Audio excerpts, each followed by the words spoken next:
کاش تم ان ظالم یعنی مشرک لوگوں کو اس وقت دیکھو جب موت کی سختیوں میں مبتلا ہوں اور فرشتے ان کی طرف ہاتھ بڑھا رہے ہوں کہ نکالو اپنی جانیں.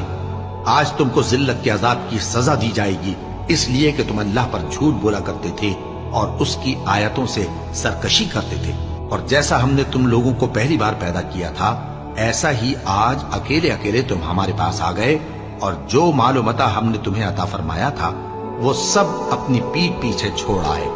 اور ہم تمہارے ساتھ تمہارے سفارشیوں کو بھی نہیں دیکھتے جن کی نسبت تم خیال کرتے تھے کہ وہ تمہارے سفارشی اور ہمارے شریک ہیں. آج تمہارے آپس کے سب تعلقات منقطع ہو گئے اور جو دعوے تم کیا کرتے تھے سب جاتے رہے. بے شک اللہ ہی دانے اور گٹھلی کو پھاڑ کر ان سے درخت وغیرہ اگاتا ہے. وہی جاندار کو بے جان سے نکالتا ہے اور وہی بے جان کا جاندار سے نکالنے والا ہے. یہی تو اللہ ہے